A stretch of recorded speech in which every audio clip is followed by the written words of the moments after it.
sa mundong punong-puno ng pagdurusa. Unang pagtanaw ng ilaw, may tumutulo na dugo sa aking mga kamay. Panay aray lang upang ibigay ang buhay ko na may kasabay panaluha ni inay. Doon ko nalaman ang ibig sabihin ko paano mabuhay para sa iba. Tulungan sila na walang gustong papalit, lalo na kung may naaapi na. At sa kabila ng mga pagsubok ay napili mahalagahan ng aking mga kababayan. Nagis na isipin na sarili ka pa ka na talagang palaban. Sa anuman na hamon ay ayaw tumanggi. Taas nooban at puto kapag tugong kayo manggi. Mula pa noon hanggang ngayon taglay ang purong kagitingan, di mapipigilan ng alap ng puso at isipan. Kapangyarihang batay sa kabutihang loob, kahit tamaan ng kidlat kayang takutin ng kulog. Kwento ng buhay ko ay mapusok, iba't ibang tema na ang tinumbok. Aakitin ang bundok hanggang sa tuktok, pag ito malagyan ng tuldok. Kasi hawak ko ang kinabukasan at wala ako dapat katakutan. Kahit masaktan man at masugatan, alay ko buhay ko para sa katarungan. Ramdam ko ang aking pagkatao sa bawat pintig. May pwersa na nalilingit sa loob ng aking dibdib, na nagsisilbing liwanag sa dilim ng daigdig. Para sa bawat gaba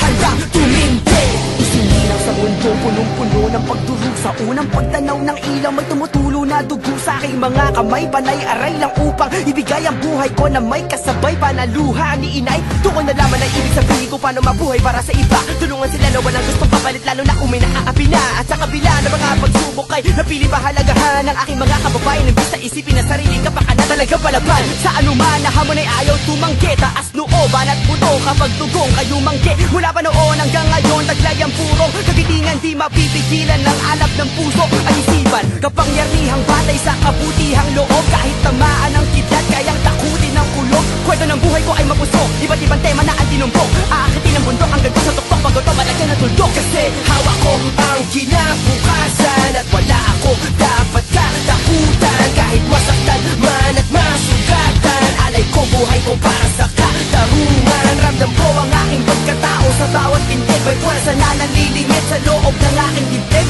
na nagsisilbing liwanag sa dilim ng daigdig. Para sa bawat gaba handang tumindig. Isinilang sa mundo punong-puno ng pagdurusa. Unang pagtanaw ng ilaw, may tumutulo na dugo sa aking mga kamay. Panay aray lang upang ibigay ang buhay ko na may kasabay panaluha ni inay. Doon ko nalaman ang ibig sabihin ko paano mabuhay para sa iba. Tulungan sila na walang gustong papalit, lalo na kung may naaapi na. At sa kabila ng mga pagsubok ay napili mahalagahan ng aking mga kababayan. Nagis na isipin na sarili ka pa ka na talagang palaban. Sa anuman na hamon ay ayaw tumanggi. Taas nooban at puto kapag tugong kayo manggi. Mula pa noon hanggang ngayon taglay ang purong kagitingan, di mapipigilan ng alap ng puso at isipan. Kapangyarihang batay sa kabutihang loob, kahit tamaan ng kidlat kayang takutin ng kulog. Kwento ng buhay ko ay mapusok, iba't ibang tema na ang tinumbok. Aakitin ang bundok hanggang sa tuktok, pag ito malagyan ng tuldok. Kasi hawak ko ang kinabukasan at wala ako dapat katakutan. Kahit masaktan man at masugatan, alay ko buhay ko para sa katarungan. Ramdam ko ang aking pagkatao sa bawat pintig. May pwersa na nalilingit sa loob ng aking dibdib,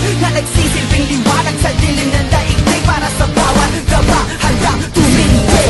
Sa punong-puno ng pagdurusa. Unang pagtanaw ng ilaw, may tumutulo na dugo sa aking mga kamay. Panay aray lang upang ibigay ang buhay ko na may kasabay panaluha ni inay. Doon ko nalaman ang ibig sabihin ko paano mabuhay para sa iba. Tulungan sila na walang gustong papalit, lalo na kung may naaapi na. At sa kabila ng mga pagsubok ay napili mahalagahan ng aking mga kababayan. Nagis na isipin na sarili ka pa ka na talagang palaban. Sa anuman na hamon ay ayaw tumanggi. Taas nooban at puto kapag tugong kayo manggi. Mula pa noon hanggang ngayon taglay ang purong kagitingan, di mapipigilan ng alap ng puso at isipan. Kapangyarihang batay sa kabutihang loob, kahit tamaan ng kidlat kayang takutin ng kulog. Kwento ng buhay ko ay mapusok, iba't ibang tema na ang tinumbok.